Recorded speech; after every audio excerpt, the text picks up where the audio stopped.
All Pine Bluff subscribers are going to get a letter. The letters have been mailed, and it's all of our subscribers explaining the whole process, that we want to sit down individually with each subscriber one-on-one and give them an iPad and actually show them how to use it.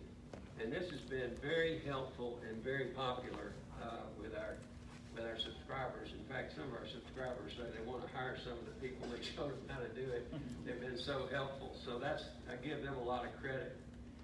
So as a temporary and an interim measure, what we're going to do for the next 6 to 8 weeks is we're actually going to print a copy of the Democrat-Gazette with the Pine Bluff commercial in it, and we're going to deliver it to those subscribers. That's because it's going to take us 6 to 8 weeks to finally sit down and meet with every single subscriber. And when all the subscribers have been converted, the print edition will go away, except, of course, on Sunday. So I'll tell you, what we're doing here today is really unique in American newspaper publishing. What we have done so far with the Democrat-Gazette, the Northwest Arkansas Democrat-Gazette, and also the El Dorado News-Times, is we have switched to this 7-day-a-week digital replica of the paper, and we deliver a paper on Sunday. But we have never bought a newspaper and attempted to do this. And the reason we're doing this is because we think that this would be great for Pine Bluff. We think actually it would be good for our company. But if this works in Pine Bluff, this is going to be great for community journalism in America, because it's going to show a model and a path forward for other newspapers to be sustainable and survivable. So the Pine Bluff commercial has lost a lot of subscribers over the last several years. In fact, over the last 5 years, they've lost more subscribers than they have today.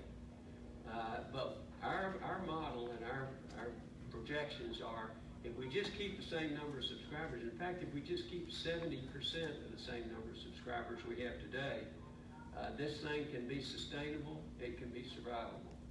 And the potential here is if we can convince a lot of the subscribers who dropped the paper to come back and subscribe again, we could hire even more reporters. We're going to have a staff of 4 full-time people here in Pine Bluff. We're going to have an editor who you all know, and I'm getting ready to introduce. You probably ought to be introducing me, but anyway, we're going to have 4 full-time people. We're going to have an editorial page. I think any newspaper ought to have an editorial page. Pine Bluff Commercial won a Pulitzer Prize in 1969 for editorial writing with Paul Greenberg. And the value proposition for subscribers is we've got to get a higher subscription rate because we've lost so much advertising. So ultimately, we've got to get a rate of $34 a month, which is what we charge for the Democrat-Gazette. So what we're going to give subscribers is we're going to give them 4 pages of Pine Bluff News with a Pine Bluff editorial page, Pine Bluff News covering the city council with the quorum court, the school board meetings, the basic things that you want to know, and any other major things that go on in the community. We're going to give them that. We're going to give them the full Arkansas Democrat-Gazette, and then we're going to give them an iPad. So we hope that is worth $34 a month. And if it is, it's going to be good news for Pine Bluff and good news for community journalism. So I want to introduce now Byron Tate, who's going to be the editor, again, for the Pine Bluff commercial. He's had 3 stints here, and I think you all know him probably better than you know me. So come on up, Byron.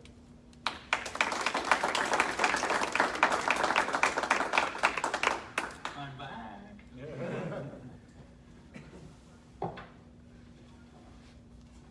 Well, good morning. Thank you for taking time out to spend some time with us this morning. I see a lot of familiar faces. It's good to see everybody. And without a doubt, I want to say how excited I am to be part of this plan, not just for me personally, but for the city of Pine Bluff, for journalism, and really for newspapering. As I was thinking of what I wanted to say today, and this is going to be brief, but I went to the place where I look for a lot of inspiration in life. So I'm going to read something to you. So this is Pearls Before Swine yesterday. Oh, great, I'm not going to use the exact words they used. Oh, great wise one on the hill, how do we rid ourselves of the pandemic that plagues us? And the wise one says, well, we must all read more, not your Facebook news feed, but good books that inform and enlighten. And pay for local journalism, because if you don't, it'll go away. And strive to be informed, actually informed, instead of only seeking information that conforms to your worldview. And this will end COVID-19, and the wise one says, COVID-19? I thought we were talking about stupidity. And the end says, apparently there's more than one plague. So that dovetails nicely with actually the point of what I wanted to say, which came out of the New York Times. There was a headline that said, an op-ed piece that said, but I saw it on Facebook. Sorry to pick on Facebook today. And I think you probably know where I'm going with this. When social media is used to stay in touch, that's one thing. But when that's your source of news, well, obviously there can be problems. The point of that piece was that someone saw a Facebook post that there was a cure for the coronavirus. And that it must be true because, quote, because a doctor friend shared a Facebook post about this cure. Well, obviously there's not a cure, but without traditional journalism and a platform providing that reporting to the public, posts such as this go unchecked and spread far and wide and are accepted by at least some of those consumers as the gospel. My point is that not all news is news. And when there is a dearth of news, the fake variety proliferates. Our goal is to give you something real and truthful, something that holds up to scrutiny. The Pine Bluff Commercial has historically been a newspaper that prided itself on having high journalistic standards and providing readers with a first-class local news product, emphasis local. With this announcement, we are planting our flag once again to be that newspaper. Covering and reporting the news is not easy or convenient and is oftentimes messy. It may make us laugh or cry or shake our heads. It may please some and displease others. But with each day's delivery of the news, we vow to cover it in a fair and balanced way as we aggressively pursue the news. Mr. Husband's core statement of values makes those principles known to every reader every single day. And I promise that our staff will adhere to those principles in the way that we gather and report the news and carry on the tradition of having a great newspaper for Pine Bluff, Arkansas.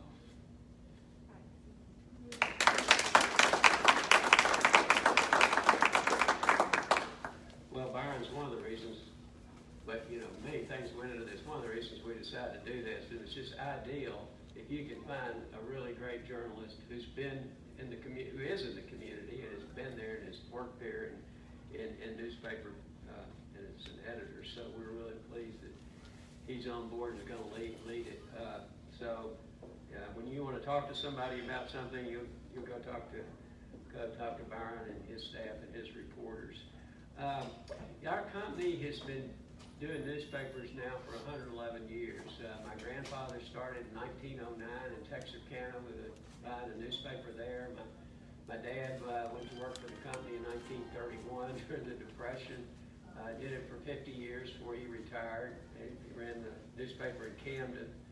And now I've been doing it now for, almost 50 years come September. And so it's a family business. And fortunately, we have a fourth generation following along, and that's my daughter, Eliza Gaines. She has her master's in mass communication and journalism from the University of North Carolina. She worked for a year at the San Francisco Chronicle, and she's been working now for us in a variety of roles, including for a while as the editor of the Hot Springs Sentinel Record. And now she's the managing editor of the Arkansas Democrat-Gazette. So anyway, I want to introduce Liza.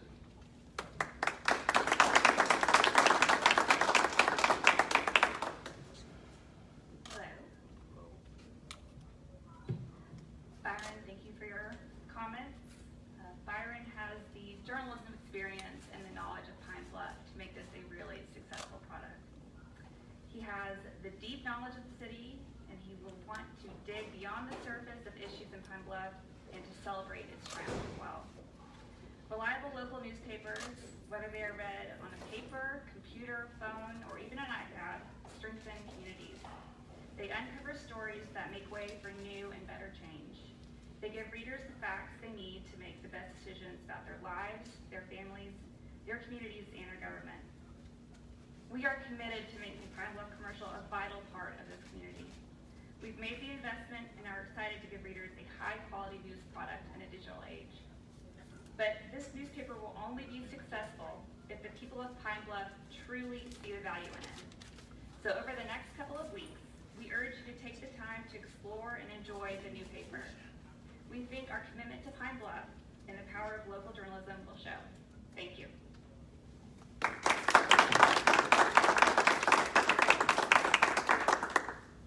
So I'll be happy to take any questions. I'll be happy to answer any, or Byron, or Eliza, or Nat, or anyone else. So, and also Larry Graham, our circulation director, is here, and he'd be happy to answer anything.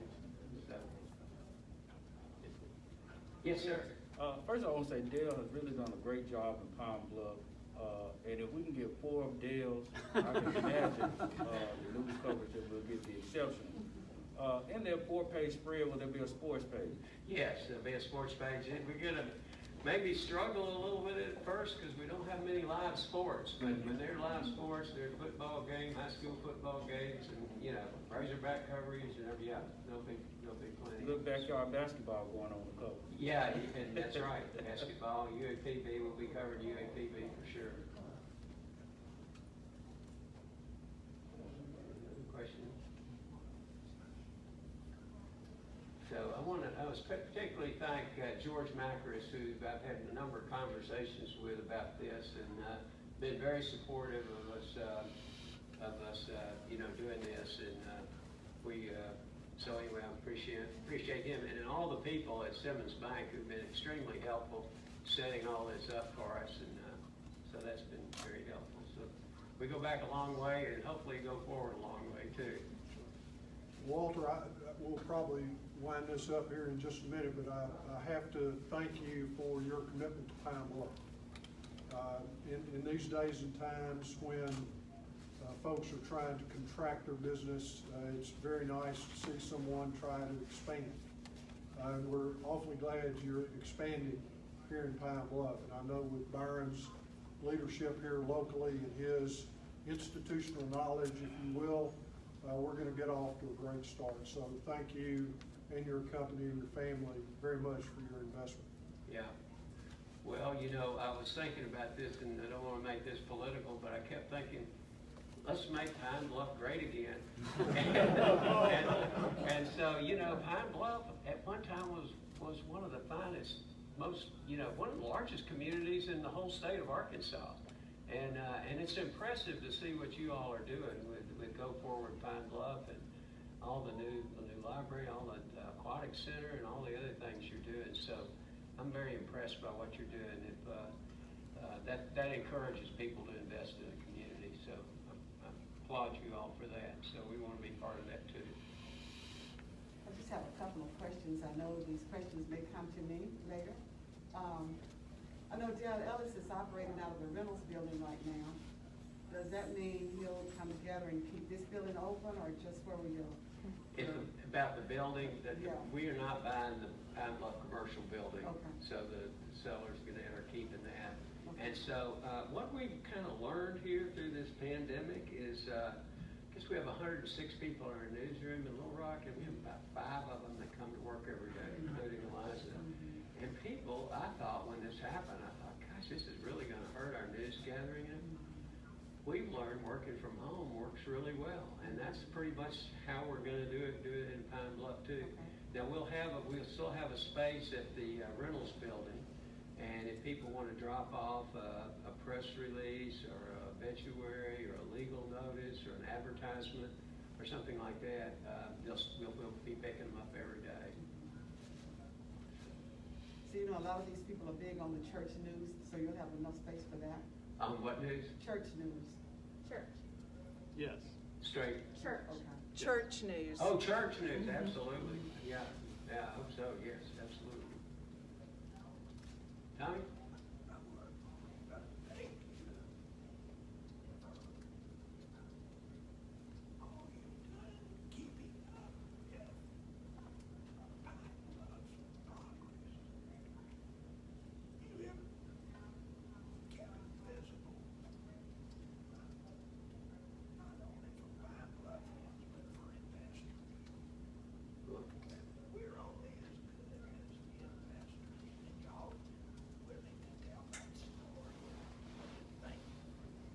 Well, thank you very much. I appreciate that comment. Thank you. Means a lot. Any other questions? Okay, well, look on your doorstep tomorrow. You're gonna have a much bigger and better newspaper. So, thank you.